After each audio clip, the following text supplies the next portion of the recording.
जैसे तेजस्वी ने बताया that it is the sharing of power between the central authority and it's constituent units. तो जो भी हमारी मल्टी लेवल कंट्रीज वो कंट्रीज जहाँ पे मल्टी लेवल गवर्नमेंट है, there is vertical division of power. Now my second question is how this federalism is maintained in India, how it is in reality practised. कल मैंने आपको बताया था किस तरह से फेडरलिज्म जो है उसको इंडिया में प्रैक्टिस किया जाता है। Yes, who will give the answer?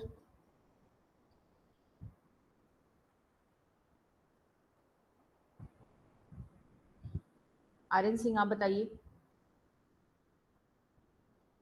India में आप कैसे कहेंगे कि फेडरलिज्म एक्चुअली फॉलो किया जाता है?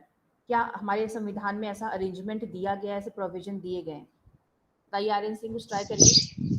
मैम हमारे संविधान में ये अरेंजमेंट्स है कि वो सारी स्टेट की गवर्नमेंट्स को पावर्स दी गई है और फिर छोटे छोटे पंचायत को भी पावर दी गई है। ओके, और कल मैंने आपको कुछ बताया था कि ये जो पावर्स हैं ये कुछ डिफरेंट उसमें डिवाइडेड है, उनको क्या कहा गया है? कोई भी बताना चाहेगा? अगर आपसे पूछा जाए कि how it is practised in India, तो आप कैसे बताएंगे कि किस तरह से जो है जो पावर्स हैं सेंट्रल गवर्नमेंट की, स्टेट गवर्नमेंट की एंड जो भी हैं बेसिकली इन्हीं दोनों के बीच में डिवाइडेड है। तो ये किस उसमें दिया हुआ है, किस तरह से डिवाइडेड किया गया है? बताइए, बीना, आप बताएंगी?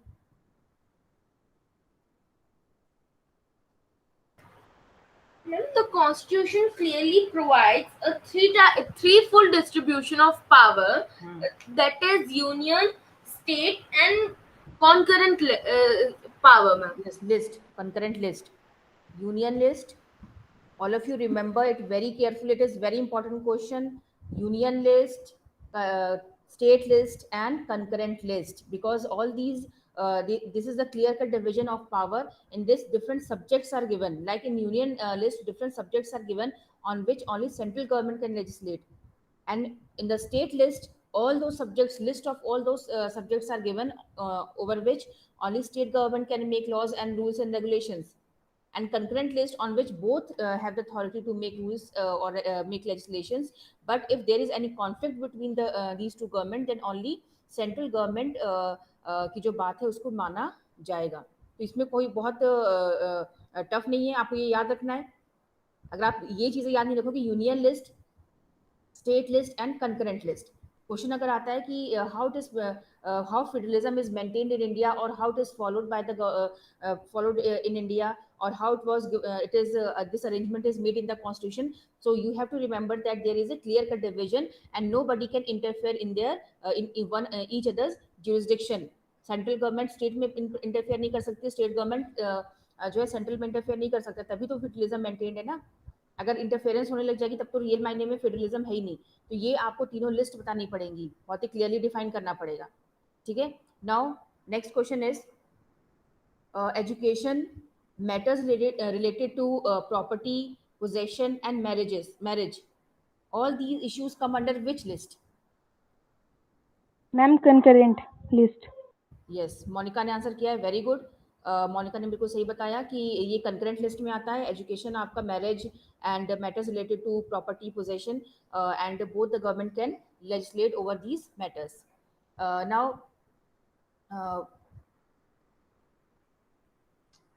इंडिया में ऑफिशियल लैंग्वेजेस कौन कौन सी हैं? There are 22 official languages of India. Yes, 22 official languages of India, जिसमें जो भी हमारे स्टेट के भी रीजनल लैंग्वेजेस हैं उनको भी जगह दी गई है, एंड हिंदी इंग्लिश तो मेन जो है हर जगह उसको फॉलो किया जाता है। सो नाउ आई होप कि इतना कुछ आपको समझ में आया होगा। Now what is unitary form of government?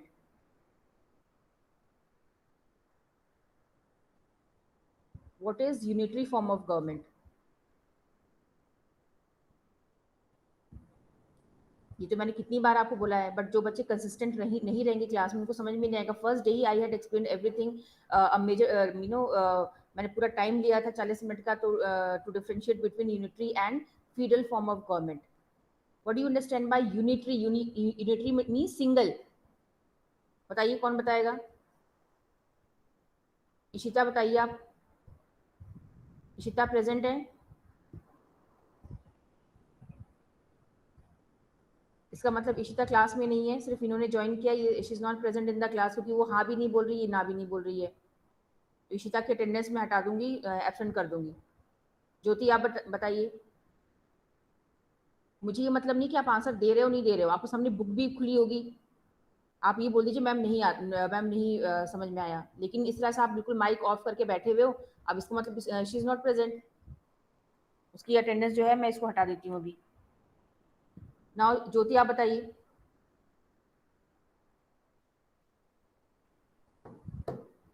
ज्योति भी प्रेजेंट नहीं है। ज्योति आपको मेरी आवाज आ रही है?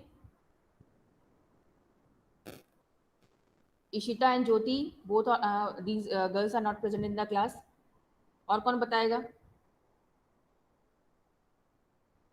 इस तरह से क्लास लेफ्ट करने से कोई फायदा नहीं है। आप 10th क्लास में हो, किसी भी हाल में अगर कोई भी इंटरनल असेसमेंट होगा तो टीचर्स के ऊपर डिपेंड करेगा, तो फिर आपको उसमें नंबर नहीं मिल पाएंगे अगर आप इस तरह से बिहेव करोगे। सत्य प्रकाश आप बताइए, आपने तो आज ही क्लास ज्वाइन की है। Satya Prakash. Yes ma'am. What is unitary form of government? और 2 दिन से आप क्लास में क्यों नहीं आए, क्यों अटेंड नहीं किया आपने क्लास?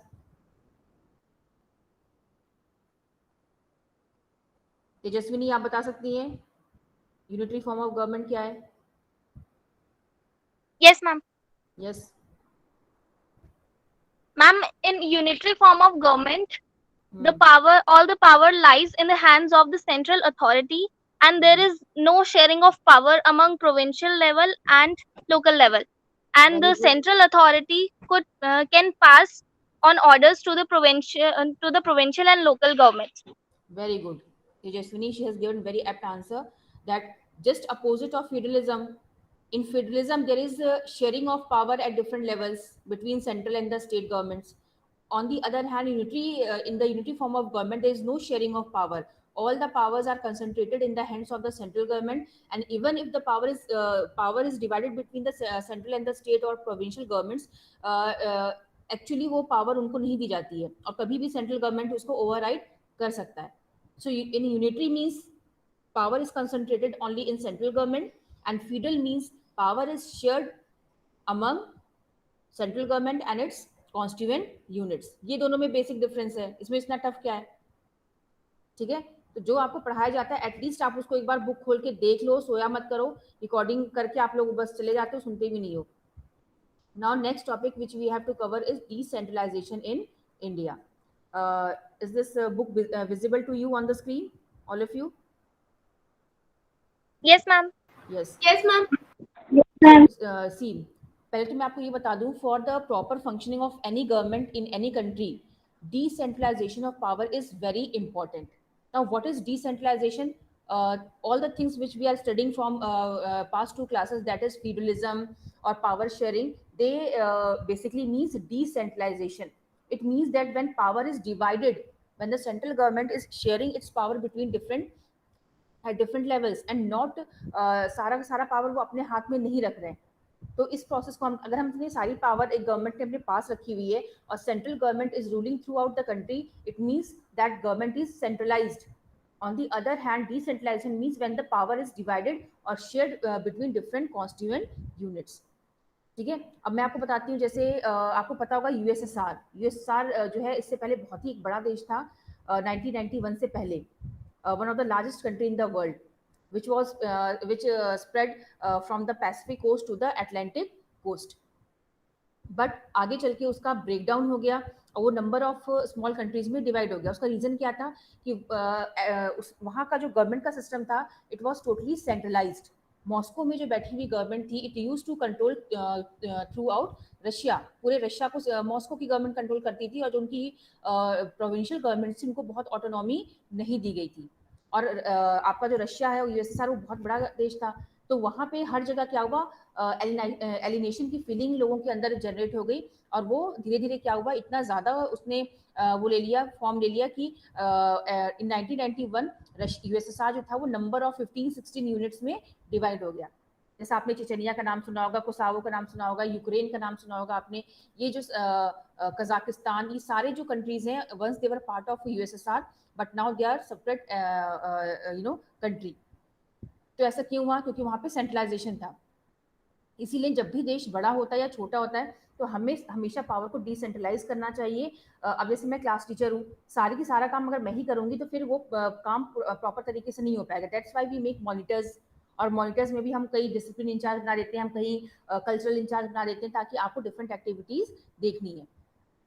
ठीक है, तो उसी तरह से हमारे इंडिया में भी डिसेंट्रलाइजेशन फॉलो होता है, that there is division of power.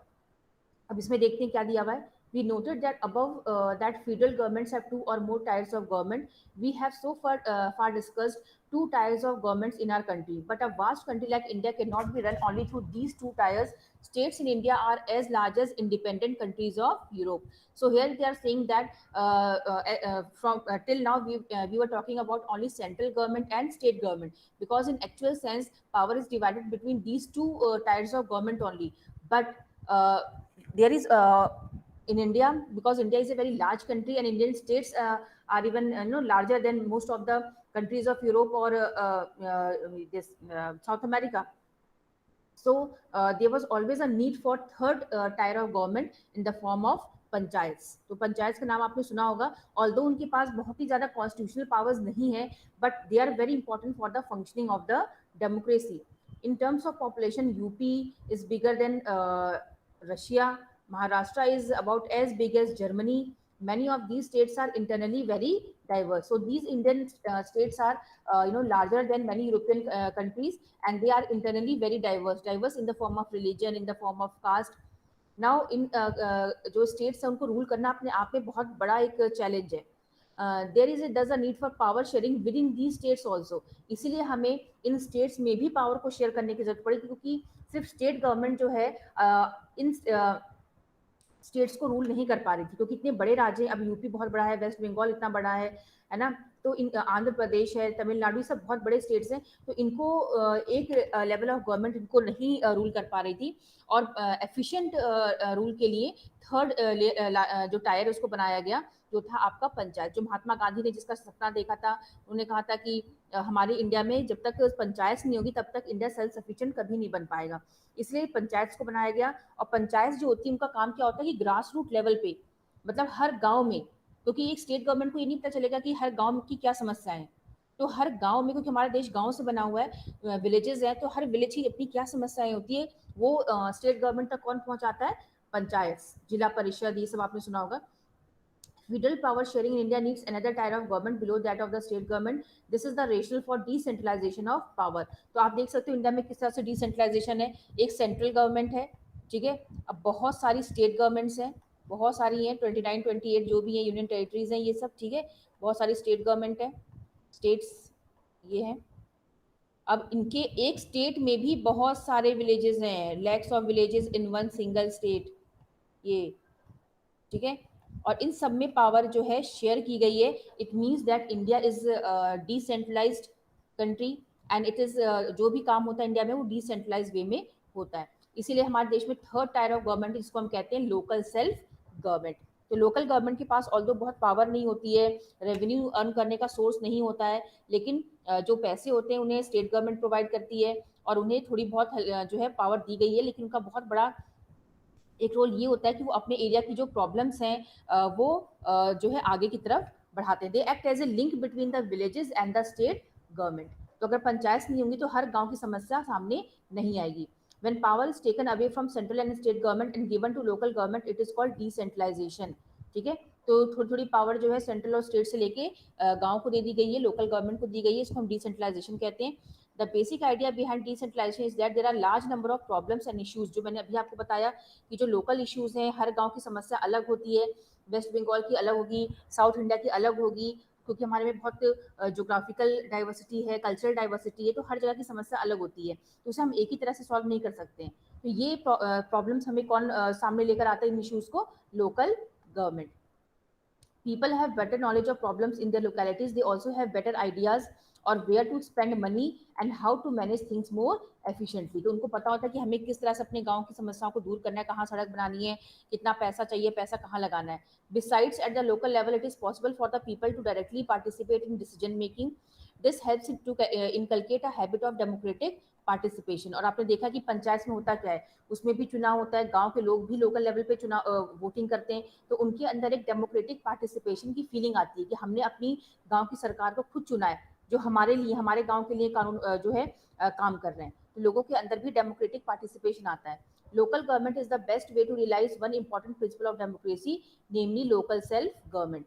तो जो पंचायती राज सिस्टम है वो एक बहुत ही अच्छा जरिया जिससे हमें लोकल सेल्फ गवर्नमेंट के बारे में पता चलता है। अब हम इंडिया में देखते हैं कि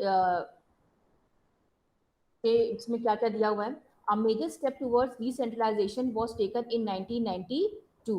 The constitution was amended to make the third tier of democracy more powerful and effective. अब आपका जो क्वेश्चन ये आ सकता है कि what were the important steps or decisions taken in 1992 related to Panchayati Raj system.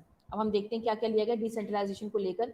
First, now it is constitutionally mandatory to hold regular elections to local government bodies। तो जो भी हमारी लोकल गवर्नमेंट बॉडीज है, तो local government bodies में क्या आता है आपका, सबसे नीचे पंचायत आते हैं, फिर जिला परिषद आता है, तो ये आपके जो होते हैं ब्लॉक लेवल आता है। तो ये सब आपके पंचायती राज सिस्टम के पार्ट हैं और यहाँ पे रेगुलर इलेक्शंस का होना जरूरी है। तो पहला ये मैंडेटरी कर दिया गया है।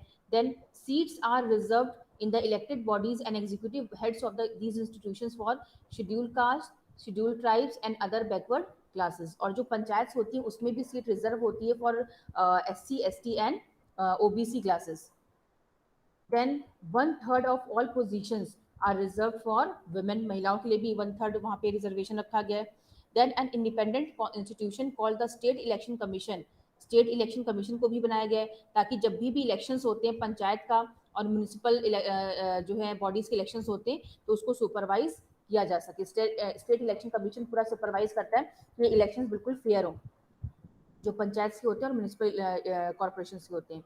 The state governments are required to share some powers and revenue with local government bodies। और जो स्टेट गवर्नमेंट है उसको डायरेक्ट किया गया है कि they have to share amount of money और revenue with the local government bodies also। like अगर उन्हें कुछ रोड की मरम्मत करवानी है, यहाँ पे कहीं तालाब बनवाना है, कोई भी मतलब समस्या है, तो उसको सॉल्व करने के लिए इनको कुछ थोड़ा बहुत फंड दिया जाता है।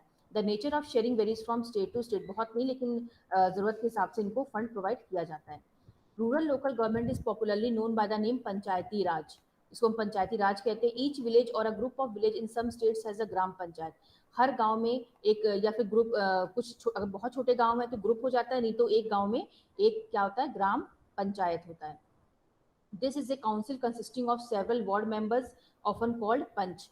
ठीक है, और इस ग्राम पंचायत में कौन होते हैं, वार्ड मेंबर्स होते हैं, पंच जिनको कहा जाता है, और उनमें से एक होता है जिसको उसका प्रेसिडेंट बना दिया जाता है, उसको हम सरपंच कहते हैं। तो ये आप सबने सुना होगा कि 5 होते हैं पंच और उसमें से एक को हेड बना देते हैं, इसका नाम होता है sarpanch. And they are directly elected by all the adult population living in that village और वार्ड। उस विलेज में, उस गाँव में जो भी एडल्ट पॉपुलेशन रहता है वो अपने पंचों और सरपंच को चुनते हैं। Now it is a decision making body for the entire village। ये सब अच्छे से सुनते रहना, ये आ सकता है पंचायती राज सिस्टम में ये सब क्या है, डिफरेंट लेवल्स। ठीक है, अब जो आपका पंचायत होता है उसको डिसीजन लेने की पूरी परमिशन होती है। It is the decision making body for the entire village. वो पूरे गांव के बिहाफ पे डिसीजन ले सकते हैं। The panchayat works under the overall supervision of the gram sabha. अब देखो सबसे नीचे क्या आया, पंचायत। ठीक है, अब पंचायत के ऊपर क्या आ गया, ग्राम सभा। ग्राम सभा, तो पंचायत सबसे नीचे, उसके ऊपर ग्राम सभा है। All the voters in the village are its members. Gram sabha क्या होता है, ग्राम, गांव, और सभा मीन्स जो भी गांव के लोग होते हैं वो इसके मेंबर होते हैं। तो जितने भी गांव के एडल्ट लोग होंगे वो ग्राम सभा के मेंबर्स होते हैं, और जब भी मीटिंग होती है तो सारे गांव के लोग उसमें प्रेजेंट होते हैं। It has to meet at least twice or thrice in a year to approve the annual budget of the gram panchayat and to review the performance of the gram panchayat. अब जो ग्राम सभा होती है उसका बहुत इंपॉर्टेंट काम होता है क्योंकि इसमें सारे एडल्ट मेंबर्स इसके मेंबर्स होते हैं, जो एडल्ट पॉपुलेशन होती है गांव की उसके मेंबर्स होते हैं ग्राम सभा के। तो साल में कम से कम उनको 2 या 3 बार मीटिंग करनी होती है ताकि वो एनुअल बजट पास कर पाए, कितने गाँव को पैसों की जरूरत है, कहाँ कहाँ जरूरत है, क्या क्या मरम्मत करवानी, क्या काम करवाना है, एंड जो भी प्रेजेंट पंचायत है वो कैसा काम कर रही है, जो पंच है सरपंच है वो कैसा काम कर रहे हैं, इसके ऊपर भी पूरा डिस्कशन होता है। तो गांव के जो लोग होते हैं वो बताते हैं कि आपने ये नहीं करवाया या फिर ये सही से नहीं हुआ या ये सही हुआ है। तो इस तरह से ग्राम सभा पूरा डिस्कस करती है। Then the local government structure goes up to the district level. अब ये जो पंचायत सिस्टम है पूरा डिस्ट्रिक्ट, एक जिले तक जाता है। देखो गाँव आप एक इंडिया है, जैसे एक देश है, उसमें स्टेट है, स्टेट में क्या है आपके डिस्ट्रिक्ट है, और डिस्ट्रिक्ट में गांव है।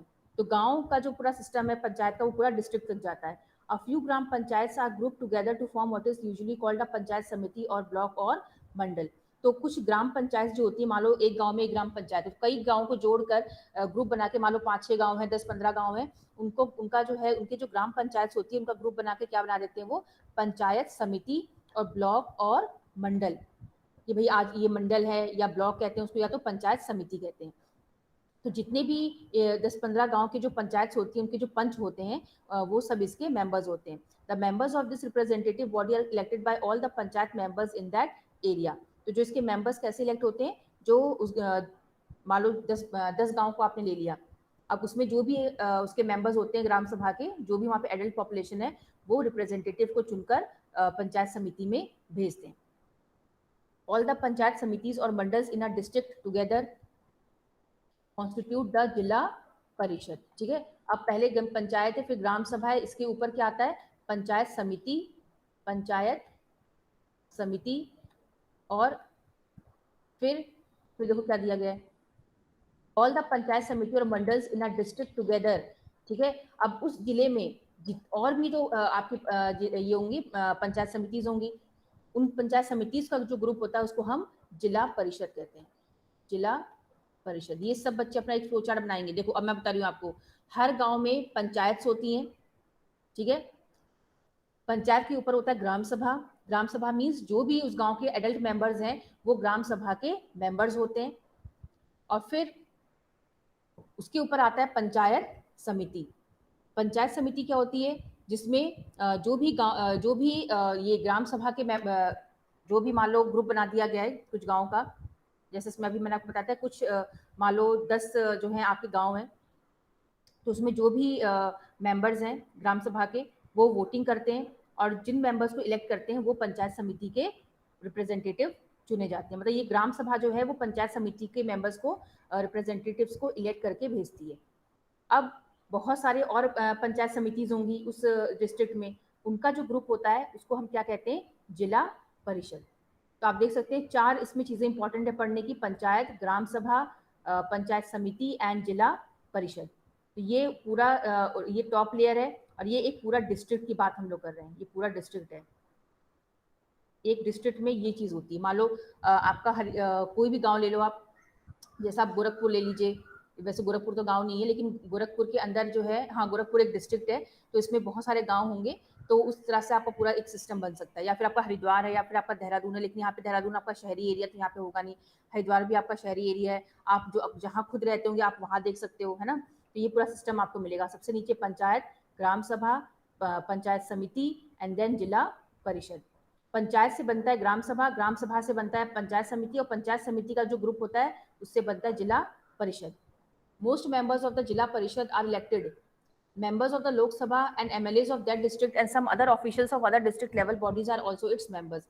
जो जिला परिषद होता है ये बहुत इंपॉर्टेंट होता है, क्योंकि इसमें जो स्टेट लेवल के MLAs होते हैं, मेंबर्स ऑफ लेजिस्लेटिव असेंबलीज, उस क्षेत्र के, वो भी इसके मेंबर्स होते हैं। वो पूरा देखते हैं कि क्या काम हो रहा है गाँव में, क्या नहीं हो रहा है। Zila Parishad chairperson is the political head of the जिला परिषद।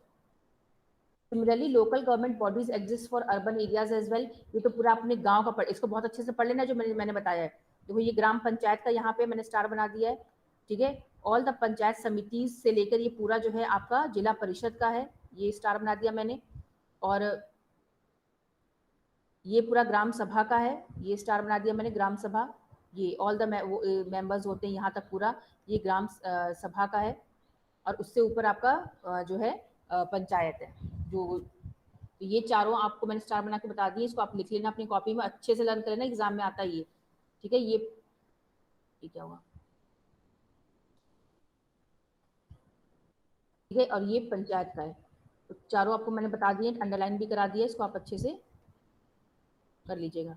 पंचायत हो गया ये पहला, ये हो गया ग्राम सभा, ये हो गया ग्राम सभा, ये हो गया आपका पंचायत समिति, और उसके जस्ट नीचे आपका जिला परिषद। तो ये चारों चीज़ें लोकल सेल्फ गवर्नमेंट का पूरा स्ट्रक्चर है ये। नाउ इसी तरह से जो अर्बन एरियाज होते हैं उनमें भी होता है, जैसे आपका देहरादून है, ऋषिकेश, ये आपका हरिद्वार है, यहाँ पर भी होता है, लेकिन वो अर्बन होता है, शहरी।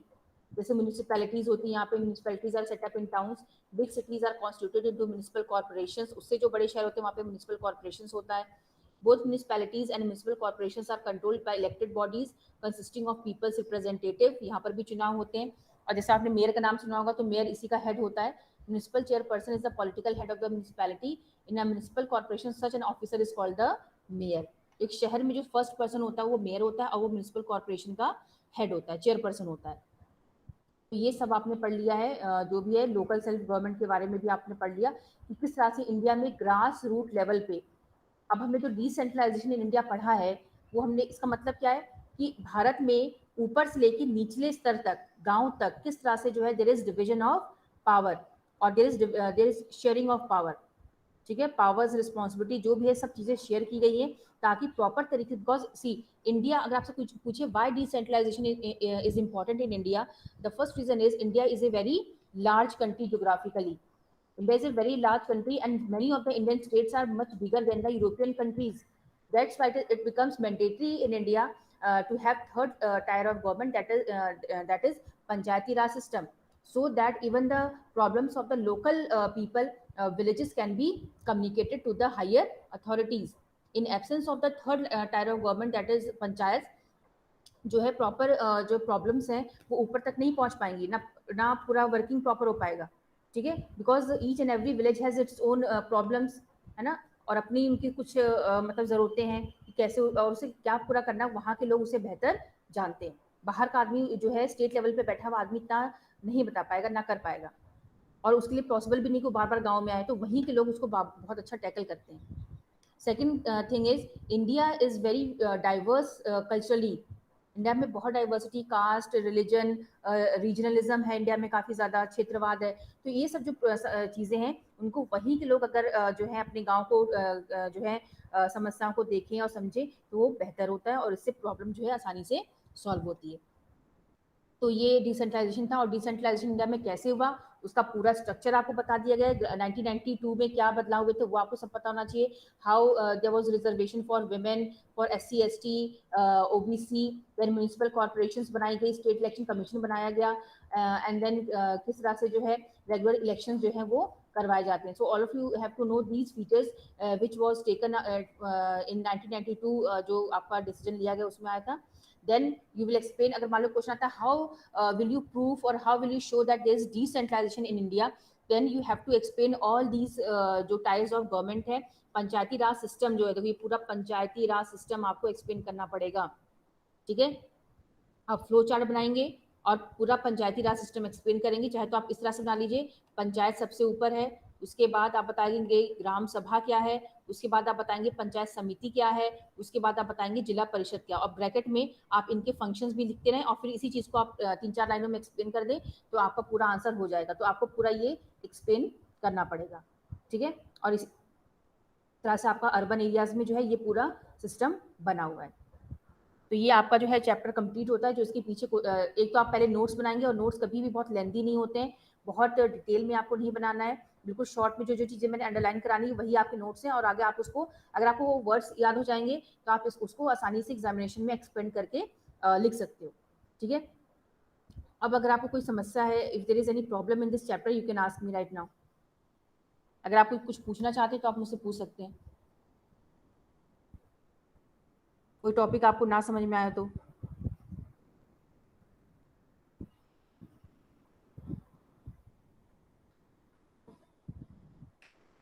और मैंने जितना पढ़ा दिया है आज, ये पूरा चैप्टर आप बहुत अच्छे से लर्न करेंगे, क्योंकि अभी मैं कुछ दिनों में आपका टेस्ट लूंगी, एक रिटन टेस्ट। और जैसे मैंने आपसे कहा कि you have to, it is mandatory for you to participate in all the examinations, because in the present situation any policy can come from the government side. जैसे इस बार क्या हुआ, 10th एंड जो आपका 12th का आप देख ही रहे हो, they have been awarded marks according to their 10th, 11th and 12th result। 12th का रेशियो बहुत ही कम है, और प्री बोर्ड्स के नंबर मालूम के जोड़ेंगे तो बच्चों ने बहुत अच्छा पार्टिसिपेट ही नहीं किया, अच्छे नंबर नहीं है उनके प्री बोर्ड में, क्योंकि उन्हें लगा तो हम तो सीधा बोर्ड एग्जाम जाके देंगे। तो आप अभी 1-2 साल तक सिचुएशन नहीं जानते हो क्या होगा। तो ये जो आपके इंटरनल जो है जो भी एग्जाम होते हैं, हमसे कभी भी मांग लिया जाएगा कि इंटरनल मार्क्स अब 10th के बच्चों का क्या है, तो फिर अगर आपने नहीं दिया होगा पेपर, या फिर आपने अच्छे से नहीं किया होगा, तो आपके नंबर जो है वहाँ पे बहुत ही कम पहुँचेंगे। और मैं भी अगर नहीं दे पाऊंगी, क्योंकि अगर मैं आपको नहीं जानती हूँ, आप क्लास रेगुलरली अटेंड नहीं कर रहे हो, मेरे पास तो देखिए पूरा अटेंडेंस है आपकी, तो इसीलिए जो है आपको रेगुलरली क्लास जो है वो अटेंड करनी है।